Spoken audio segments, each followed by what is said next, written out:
Welcome to Season 3 of Unapologetically Woman. We're celebrating phenomenal women all across Kentucky who make no apologies for their perspectives or the impacts that they're making in the community. Today we're celebrating Dr. Liz Sheehan. Liz is a wife, a mom, an educator, and Lexington's 5th District Councilmember. Unapologetically Woman, Dr. Liz Sheehan, that's you. Congratulations. Thanks for having me. So you're from Virginia. Yes. Tell us about that. I grew up in Virginia in the Richmond area, and that's where all of my family is. I actually just went back last week to visit them. And, you know, I grew up in kind of just south of the Richmond area, so a little bit, kind of like Lexington, where it's a little bit rural and a little bit urban, and went to Virginia Tech for college, and then spent a little time in Atlanta before moving to Lexington. And so what was growing up like for you? Because you said that at an early age you knew the importance of education and what that was going to do for you and form your life. Yeah. Well, I'm a first-generation college student, but I had some teachers around me, you know, like a grandmother, you know, an aunt, and I was that child that, you know, would make the play teacher and make the practice test with the answer keys and all of those kinds of things, play like that. And it was something that I always knew was going to be a part of my life because I just had that calling, right? So as an undergrad, I got involved as a teaching assistant. In grad school, I was a teaching assistant, and then I've been teaching at the college level for over 15 years now. And so you've been at multiple universities. Mm-hmm. Tell us. Yeah, so I did my undergraduate work at Virginia Tech. I did my PhD at Emory University in Atlanta, and then from there I was teaching at Georgia State University in the psychology department there. That's what my PhD is in, developmental and cognitive psychology. And then once, based on some family situations with my husband and our teenager, who's a teenager now, we decided to move to Lexington for jobs at UK. So I've been teaching at UK since University of Kentucky since 2015. And I'm wondering, because this is Dr. and Dr. Sheehan. Mm-hmm. So your husband is at the University of Kentucky, and what does he do there? He's in the business school. He's in the marketing department. Yeah, he does research on consumer behavior and decision making. Okay, and so let me ask you this. Yeah. Out of all of the universities, is the University of Kentucky your favorite? Well, we love Lexington. We moved here, we chose to move here across all the different places we looked in the country. We love the spirit of Lexington. And not only do we have everything that the University of Kentucky offers us, we have everything that Lexington offers us as a community. So we just love it here, and we plan to stay forever. And you're working to make Lexington better as council member of the 5th District. Yes, yeah. So I got elected in 2020 and was reelected, thankfully, in 2022. Mm-hmm. But it was my commitment to community and the future that put me on that path, I would say. As a mom and an educator, I'm constantly thinking about what about our youth? And I was teaching a careers in psychology class at UK, and one of the things that you would hear is kind of our youth would think they get their degree and then they move on to other places. Well, I want our youth to stay here and be permanent. I want my own teenager to see a career path here and a place to build her family. So I was thinking about that. So that was one of the reasons that I decided to run for office, was thinking about the future. Well, and when you came in the office, you didn't know this maybe, but the pandemic was waiting. Yeah, well, I got elected in November 2020, so we had been in our shutdown. Okay. Yeah, so I started in January 2021, which was a very unique experience because we were still in council sessions on Zoom. We would hold all our official meetings on Zoom.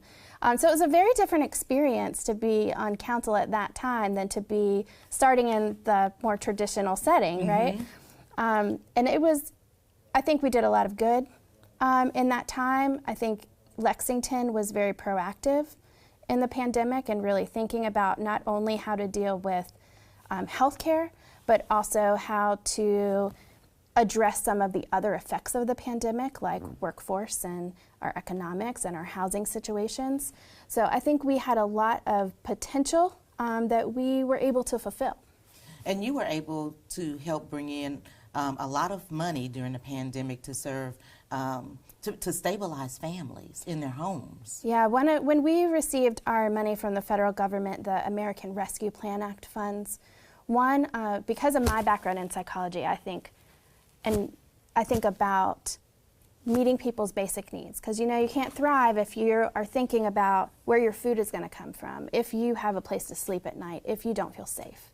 So when I was thinking about how we might best use this funding opportunity for our community, I was thinking, how can we use it to meet those basic needs? So one of the things I strongly advocated for was more funding towards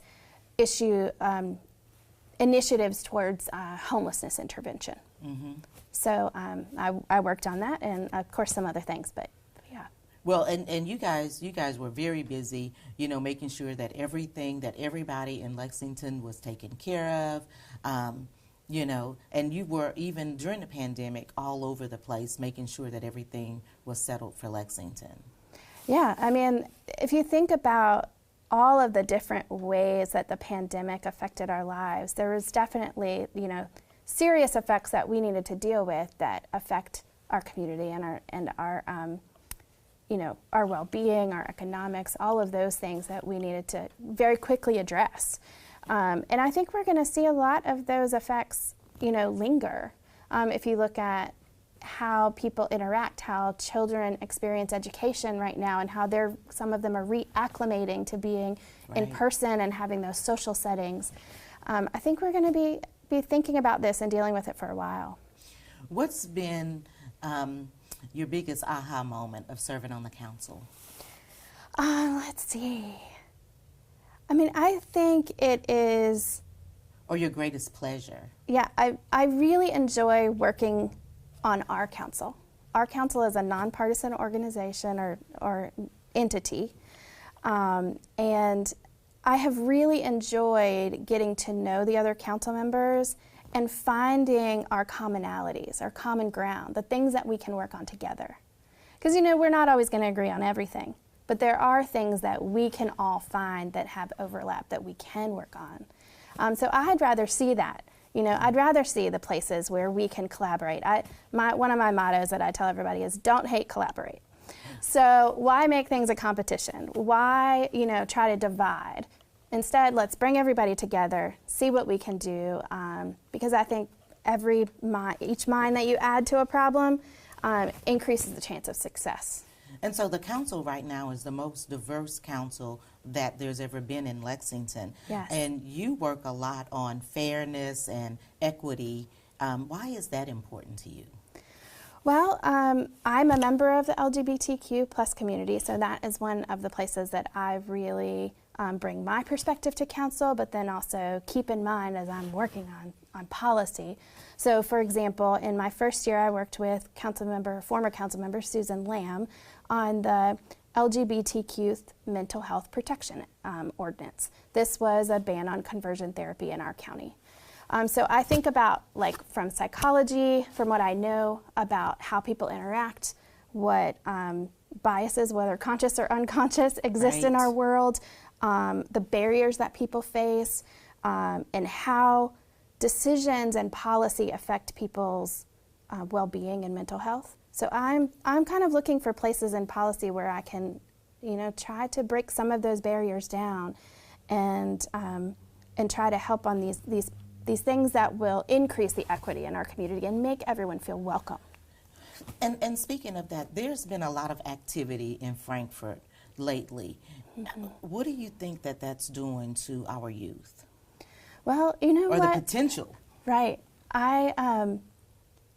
I think some of the policies that we're seeing come out of our state and other states, particularly around anti-LGBTQ plus policy, or the anti-transgender policies that we're seeing, even just talking about these things affects people.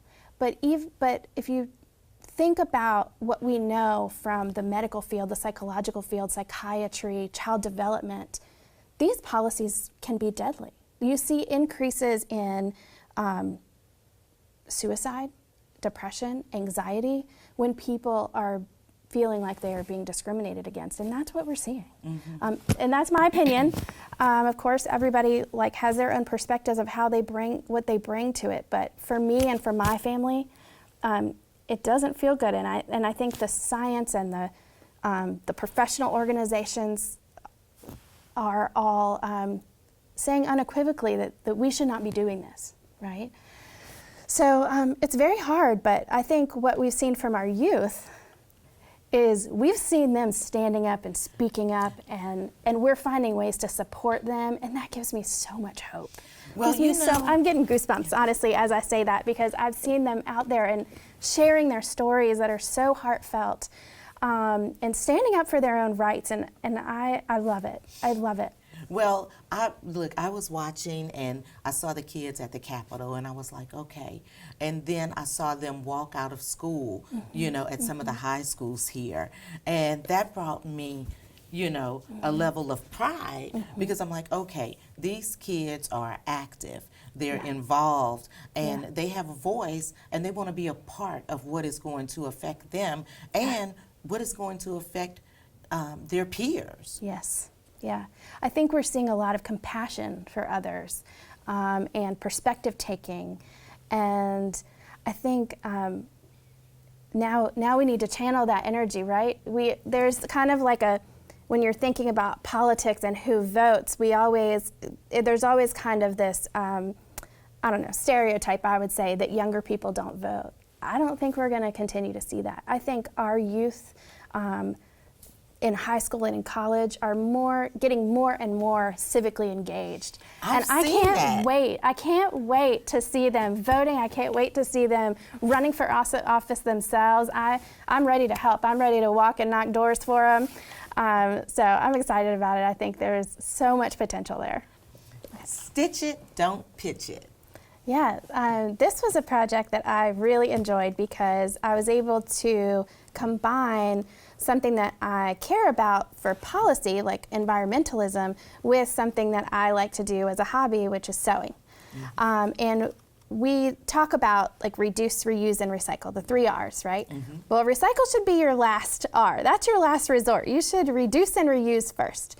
So if you go to lexingtonky.gov/stitchit, you can see the program that we created that has examples of things where you can reduce and reuse clothing that you have or old cloth material and turn it into reusable items, like taking an old pair of jeans and making it into a utensil pouch so you can carry your silverware with you, throw it in your bag so then you don't have to use plastic silverware somewhere.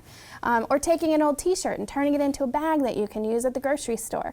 So I love being able to find those places where you can combine a hobby or something that you like to do in your personal life with something that affects your community. I'm definitely going to be checking that out to see what I have and what I can do. Yeah. So before we leave, I'm going to leave you with the last word. For young girls or young women that are watching who are looking at you and thinking, gosh, I'd like to be like her someday. What kind of advice would you give them? Talk to me, right? Find those women in your life that you want to know how they got where they are or what challenges they faced or how they might want to help you, right? Ask. I think about kind of something that I tell my students, if you don't ask, you can't get a yes, right? So ask them. Say, do you have time to grab a quick coffee? Or do you have a quick tip? Or is there some, book that you would suggest that I read? Reach out to them. Reach out to these people who you admire in your life and pick their brain. Thank you so much. Yeah, thank you. You guys continue to watch us as we celebrate other phenomenal women just like Liz who are making changes and strengthening our community. I'll talk to you soon.